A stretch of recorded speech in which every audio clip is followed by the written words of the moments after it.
So we're continuing our discussion on science to Samadhi. We started with the first sutra, which said life is energy, and we're going to end up with the ninth sutra, saying that death is also energy. Whatever we see outside is a play of energy, E equal to mc square. Mass converts from the energy, mass goes back into energy, and the play of the energy keeps on going. And the ninth sutra specifies that death is something we always run away from, is also a play of energy. The life that we know as life, we think it comes with the birth of us. But when we are born, we don't have any knowledge that we are being born. After 2 or 3 years, we start gathering our impressions from the surrounding life, our interactions with other people. And then other people tell us that your birth date is such and such. And then we take it, we accept it. But then they themselves also were told that their birthdays were like that. So these kind of, we have to rely on someone else to tell us when our life started. And we haven't died yet, and so we just presuming that everybody else is gonna die, so we also gonna die. And we define our roadblocks as life. We define something that started with birth and something that's going to end with death as life. And we think that's all there is.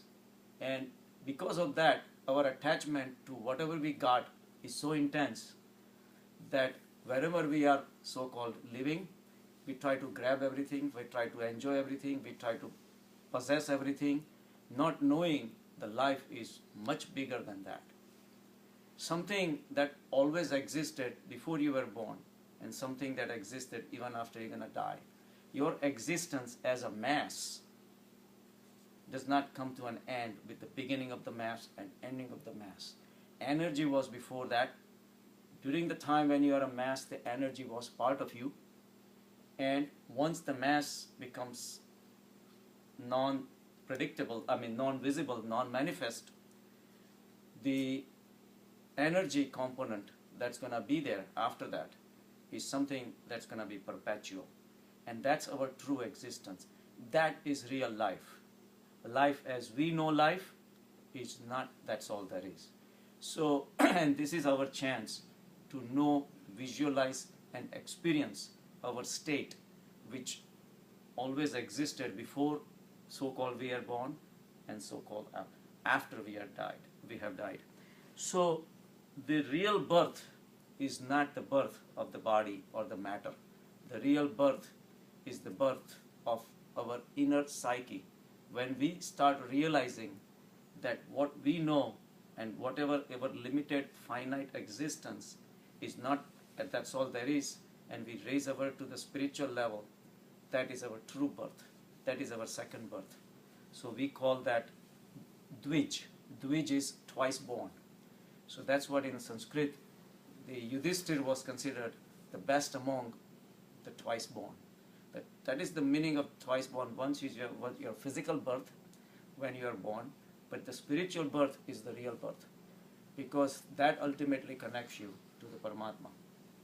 And our efforts should be directed towards achieving that state. And in that process, the death can play a major role if you look at it in a very reflective fashion. If you really try to analyze what is death, what is going to happen, what you think real is going to stay with you or not, what the death is going to do to you. Because everything in the life, we have a big spread, but we don't have depth. But in death, there is no spread anymore. There is no future anymore. At the second when the death takes place, everything comes to an end. So the spread, it all solidifies into 1 second, the last second of your life. But the depth is amazing, because you reflect upon your whole life that you have spent, and you realize what you have done. You try to realize how many real good moments of pleasure did you have? How much suffering did you go through to acquire what you thought was going to be how many families you worked for, how many family members, how many friends, how many people you ran after to help them, this and that. You helped your children, you helped your grandchildren, you did this and that. All the struggle that you did, the study, then all the went to the college, went to the struggle of the jobs and hustle with everyone. All those things that you did, ultimately, what did it do for you? So the moment of death is very dense, is very deep. So we have to start thinking and being prepared for that moment, so our transition can be enjoyable.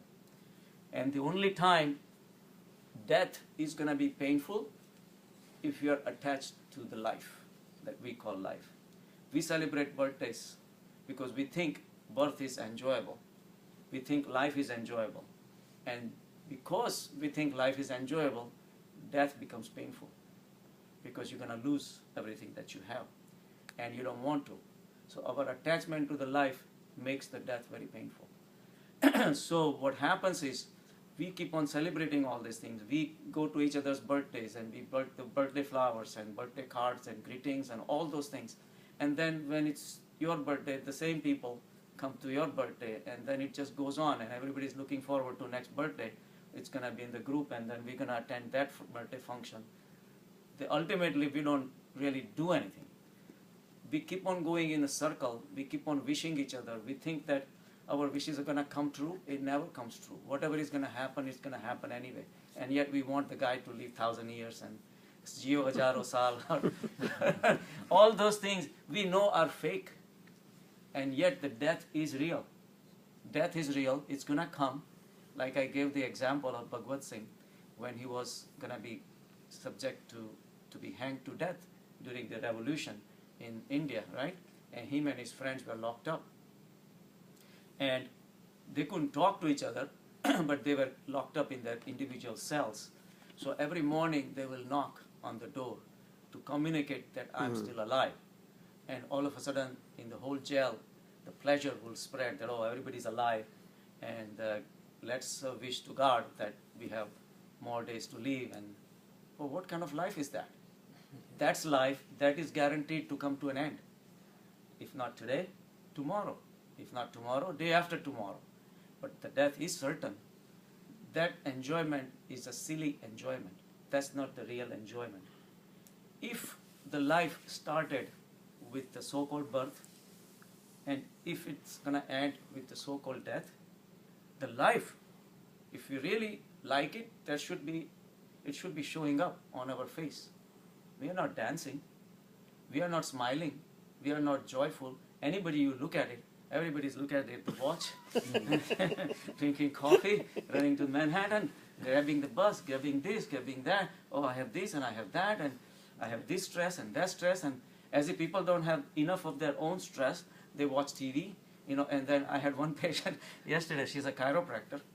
So much stress, anxiety. They both, husband and wife, are chiropractor. They are doing very well. Financially, they have no problem, but she just can't sleep. I said, why? But just anxious. I said, what is your anxiety? I can't sleep. If you can't sleep, is an anxiety, and because of the anxiety, she cannot sleep. So it's like a vicious circle. It never ends. So it just goes on and on and on. So I told her, after 7 o'clock, don't watch TV. Because I have another patient. She does that. As soon as she comes home, I said, what do you do? He says, I can't sleep. I said, what do you do? He said, 6 o'clock. I watch the news. And then 7 o'clock news, then 8 o'clock news, then 10 o'clock news, and before I go to bed, I check 11 o'clock news. I said, you're feeling all the dirt of the whole world into your head. How are you going to sleep? Right. I said, who cares? For you, you are the most important thing. But we don't have that pleasure on our face. We are full of stress. We are full of anxiety. We are full of sadness and depression. So life cannot be what we call life. There has to be something better than that.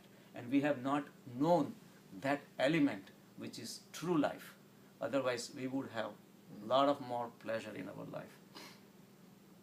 So I'm going to review some of the older things since Kulpa and all that not there.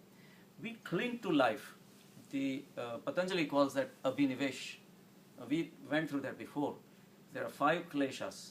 The first klesha is the klesha of the mind, right?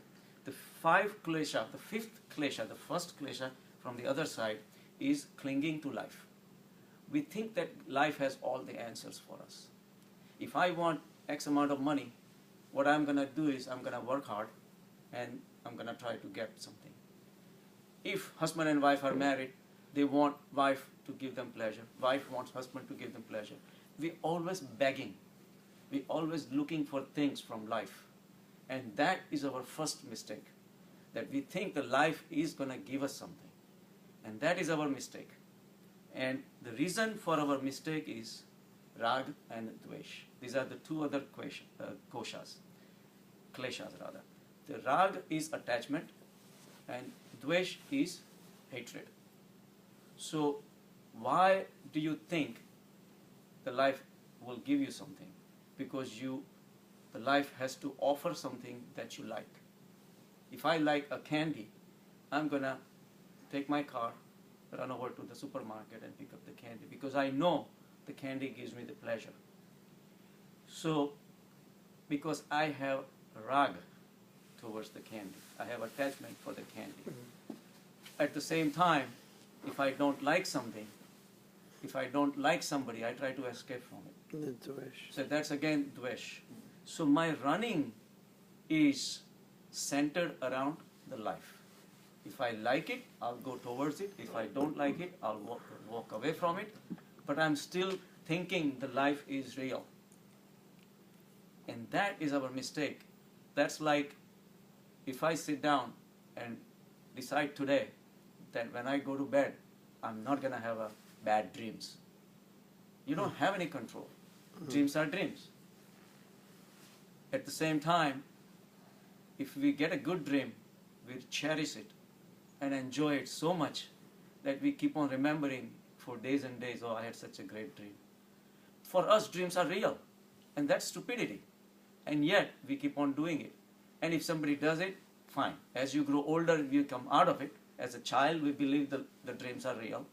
But as an adult, we realize that the dreams are dreams. So then we laugh it out. So there was a joke on that Sardarji. So he goes to the doctor. He said, doctor, I can't sleep. And then when I sleep, I have horrible dreams. Can you give me like a sleeping pill? He says, yeah, but what kind of dreams? Oh, kind of weird dreams, I said, tell me. He said, Doc, you won't laugh, right? I said, no, I'm a doctor, right? So what kind of dreams though? He says, well, I see like monkeys playing football. He says, that's funny. But he says, all right, take this pill and go to bed and take the pill tonight so that you can sleep better. Oh no, I don't want to take the pill tonight. But then I made people see the dreams. He says, but that's what you wanted, right? He said, no, but tonight is the final. so for us, playing cricket. For us, the dreams are real. Dreams are so real, right? So the same way, we call life real, but life is not real. And that's where the problem is. So when we call life real, all the pleasures the life has to give you are real. And all the sufferings the life has to give you are also real. So we are nothing but children that we believe the dreams are real. So spiritually, we are not adults yet.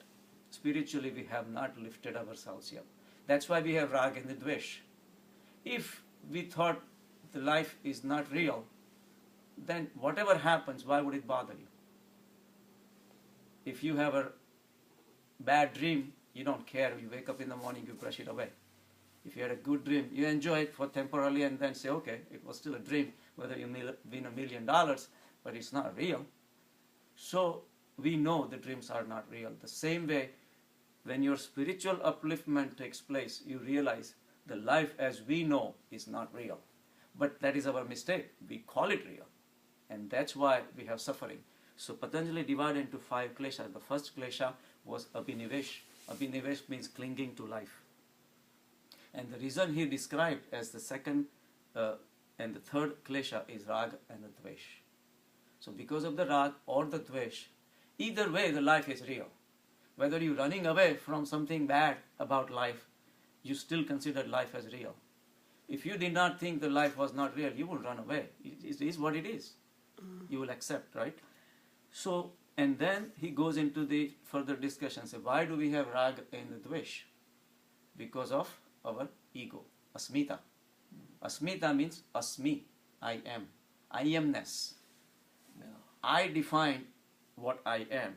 My asmita is different than your asmita, because your individual choices, individual likes and dislikes, what you may be running away, I may be running towards. And somebody else may be running for, you may be running away from it. There was a joke that some people went to the psychiatric institution to look at people, what kind of people are there, and they really wanted to study them, and they really, as a volunteer, they wanted to spend time with them, and so gives them some comfort and things like that. So the psychiatrist, the doctor agreed. He says, all right, let's take you for a ride. So they're all social, societies, prominent citizens, and they want to do something good for the patient. So they have come. So their first patient, the guy was really crying continuously all the time, and he was really acting very demented, and he was carrying a big life-size doll, like a baby doll, a big life-size, with him all the time. He says, what happened to him? He says, it's a very sad story. He says he wanted to marry a certain girl, but it didn't work out, and the family didn't allow, or the girl did not agree, and now he's really repenting that he could not have the girl, that he really of his dreams. So now he went crazy, and now he's locked up in asylum, and now he's going to be really here forever. So they moved on to the next cell, and the next cell, the another guy was crying continuously all the time. He said, what happened to him? He said, the girl that guy could not marry, this guy married to that girl, and because of that girl, he went crazy. So either we run away from an object, or we run towards the object. Either way, the run is going on, and run is wrong. Run is wrong. When you stop running, you go steady within yourself. That's where you reach Paramatma.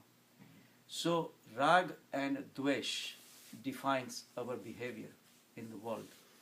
So the behavior is affected by how much belief do we have in the life. If we believe the life is real, then we're going to do all this running. So asmita is very individuality. Individual ego is the cause of I amness. Because along with I amness, my choices, my likes, my dislikes walk around with me all the time. And then ultimate klesha, what is the reason for asmita? The reason for asmita is avidya, lack of knowledge. We do not know what we are.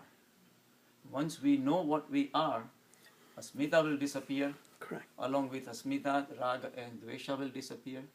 And ultimately, abhinivesh, the clinging to the life, will disappear. And that is the purpose of spirituality, is to make you realize. So, we cling to life. I gave an example that Google has set up a new company called Calico. Did you know that? No. Do you know that? You did mention last time. I didn't mention. Yeah, but you are the only one. Last time, everybody. Do you know that? They have made a partnership with Amgen, and they want to prolong life. Oh. So they have tons of money. So they're putting a lot of money into extending the life. And that's a totally brand new company they have started, named Calico. And that's in conjunction with Amgen, CEO of Amgen. So it was interesting. But that shows how much we are attached to this life. We want more and more of it. And yet we ask somebody and says, yeah, the life sucks. Life is never fun, but we want more of it anyway. Google wants to have more customers. Exactly. So we went through some of the other discussions earlier. Then the same question was asked to 3 different people. Jesus, somebody asked him, when were you born? So Jesus said, I was before Abraham was. So Abraham existed, he was a Jewish prophet, and he existed at least 3,000 years before Jesus Christ. But Jesus Christ says, I was there even before Abraham was. The same question was asked to Krishna. He says, how come you talking about all these things, that you are here?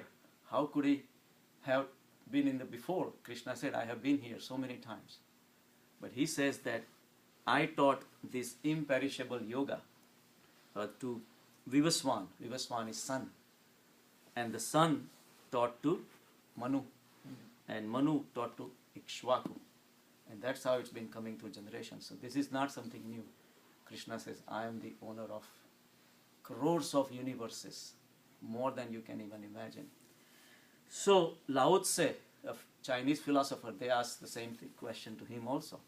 The one who wrote the Tao Te Ching, that said, when were you born? He says, as far as I know, I was never born. I never died. So if I didn't die, how can I be born? And don't ask anybody else, because nobody else can know about my birth more than I know about my birth. So all this sounds contradictory, but all these great people, they're talking about the life is something that you and I cannot comprehend. We can only experience in the deepest states of meditation. When you go into the Samadhi state, you realize that you are not the body and you are not the mind, and you are the infinite